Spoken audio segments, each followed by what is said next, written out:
তো গাইস আপনার হাতে যে ফোনটা আছে সেই ফোনের অ্যাডমিন কোন থার্ড পার্টি অ্যাপ বা থার্ড পার্টি ওয়েবসাইট নয় তো, বা আপনার ফোন অন্য কেউ চালায় না তো, তা কীভাবে আপনি যাচাই করবেন যে আপনার ফোন অন্য কেউ কন্ট্রোল করছে কি করছে না? তো আমরা অনেকেই আছি যে সেটিংসের মাধ্যমে গিয়ে হোয়াটসঅ্যাপ, ফেসবুক, ইনস্টাগ্রাম এই সমস্ত অ্যাপ কিন্তু যাচাই করতে পারি যে অন্য কেউ কন্ট্রোল করছে কি করছে না, কিন্তু আমাদের হাতে যে ফোনটা আছে সেটা কিন্তু যাচাই করতে পারছি না।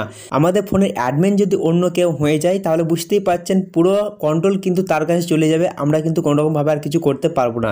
যার কাছে কন্ট্রোল থাকবে সেই শুধুমাত্র সেই ফোনটা ইউজ করতে পারবে। তো প্রথমত আমাদেরকে এটাই জানতে হবে যে আমাদের ফোনের যে অ্যাডমিন সেটা কে হয়েছে, আপনি আছেন নাকি থার্ড পার্টি অ্যাপ বা third party website. Third party app বা ওয়েবসাইট যদি হয় তার মাধ্যমে কিন্তু হ্যাকার বা অন্য কেউ ঢুকে কিন্তু আপনার ফোন কন্ট্রোল করতে পারে। সেক্ষেত্রে আমাদের প্রথমত ফোনটাকে যাচাই করতে হবে। ফোনটা যাচাই করার জন্য কি করতে হবে, প্রথমত আপনি চলে যাবেন আপনাদের মোবাইলের সেটিংস অ্যাপে, ঠিক আছে। তো আপনার মোবাইল সেটিংসে যাওয়ার পর এখানে আপনাদের একটা অপশান পেয়ে যাবে, দেখিয়ে দিচ্ছি, যার নাম হচ্ছে সিকিউরিটি বলে। তো দেখতে একটা সিকিউরিটি বলে অপশান দেওয়া আছে। আপনারা এইরকমভাবে যদি খুঁজে না পেয়ে থাকেন আর একটা টিপস আপনাদেরকে দেবো যে খুব সহজেই পেয়ে যাবেন। তো সম্পূর্ণ ভিডিওটা আপনারা দেখতে থাকবেন। এখানে দেখবেন সিকিউরিটি বলে একটা অপশান দেওয়া আছে, এখানে ক্লিক করবেন।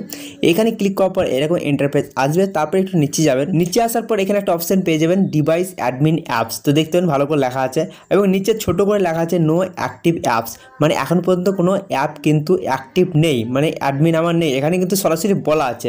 আপনি ভালোভাবে যদি চেক করতে চান আপনি এর উপরে একবার ক্লিক করবেন। এখানে ক্লিক করার পর এরকম ইন্টারফেস চলে আসবে। তো এইরকম ইন্টারফেস যদি আপনি খুঁজে না পেয়ে থাকেন বা সেটিংসটা খুঁজে না পেয়ে থাকেন, আপনি কী করবেন, এখান থেকে ক্যান্সেল করছি আমি। এখানে আসার পর পুরো সেটিংসের বাইরে আসবেন। এখানে আসার পর কী করবেন, উপরে যে সার্চ বার দেওয়া আছে এই সার্চ বারে কিন্তু আপনাদেরকে সার্চ করতে হবে। কী সার্চ করতে হবে, এখানে সার্চ করতে হবে ডিভাইস অ্যাডমিন। তো এখানে ডিভাইস অ্যাডমিন লিখে সার্চ করছি। ডিভাইস অ্যাডমিন বলে সার্চ করার সঙ্গে সঙ্গে দুটো অপশন এখানে পেয়ে যাবে। তো নিচে একটা অপশন পেয়ে যাবেন ডিভাইস অ্যাডমিন অ্যাপস, এই অপশনে কিন্তু আপনি ক্লিক করবেন। এখানে ক্লিক করার সঙ্গে সঙ্গে দেখতে পাবেন এরকম ইন্টারফেস এখানে পেয়ে যাবেন। তো এখানে আপনাদের যে ক্যাপচার কোড বলা হবে সেই ক্যাপচার কোডটা এখানে ফিল করবেন, মানে বসিয়ে দেবেন। তো দেখতে পাবেন এখানে লেখা আছে আমার যেন পি লেখা আছে, দেখতে পারেন এখানে পি দেওয়া আছে, তারপরে এখানে ওয়াই দেওয়া আছে, ডি দেওয়া আছে, তারপরে এফ দেওয়া আছে, তারপরে দেখবেন একটা অপশন দেওয়া আছে এখানে অ্যাক্টিভ বলে। তো আপনি কী করবেন, এই অ্যাক্টিভ অপশানে ক্লিক করবেন।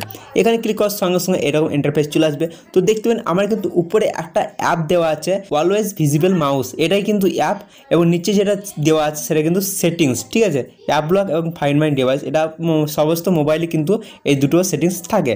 নর্মালি দেখতে পাবেন এখানে কিন্তু আমার কোনোরকমভাবে কিন্তু অ্যাক্টিভ দেখাচ্ছে না। দেখতে পাবেন যত কটা সেটিংস দেওয়া আছে তার নিচে দেখতে পাবেন এখানে নট অ্যাক্টিভেট লেখা আছে, ঠিক আছে। দেখতে পাবেন অলওয়েজ ভিজিবল মাউসের নিচে নট অ্যাক্টিভেট, তারপরে অ্যাপ লকের নিচে নট অ্যাক্টিভেট, ঠিক আছে। Find my device not activate. আপনাদের যদি এইরকমভাবে শো করছে তাহলে খুবই ভালো কথা, কোনোরকমভাবে কেউ কিন্তু কন্ট্রোল করছে না আপনার মোবাইলটা। কিন্তু আপনাদের যদি এখানে অ্যাক্টিভেট লেখা থাকছে, ঠিক আছে, তাহলে কি করতে হবে, আপনাদের বুঝতে হবে যে আপনার মোবাইল অন্য কেউ কন্ট্রোল করছে বা থার্ড পার্টি কোনো অ্যাপস এখানে অ্যাক্টিভ করা আছে। তো প্রথমত আপনাদেরকে ডিঅ্যাক্টিভ করতে হবে। সেটাকে ডিঅ্যাক্টিভ করার জন্য কী করতে পারেন, আপনি প্রথমত সেই অ্যাপের উপরে ক্লিক করবেন। এরকমভাবে ক্লিক করার সঙ্গে সঙ্গে আমাদের একটু অ্যাক্টিভেট করতে বলছে, যেহেতু আপনার যদি আগে থেকে অ্যাক্টিভেট করা থাকে আপনি সেটাকে রিমুভ করবেন, ঠিক আছে। আমার অ্যাক্টিভেট করতে চাইলে অ্যাক্টিভেটে ক্লিক করে কিন্তু আপনি এটাকে অ্যাক্টিভেট করতে পারেন, কিন্তু অ্যাক্টিভ করার দরকার নেই, আপনি রিমুভ করবেন, ঠিক আছে। তো ডিঅ্যাক্টিভ অপশন যদি থাকে ডিঅ্যাক্টিভ করে দেবেন, অথবা আপনি ডিলেট অথবা রিমুভ করতে পারেন।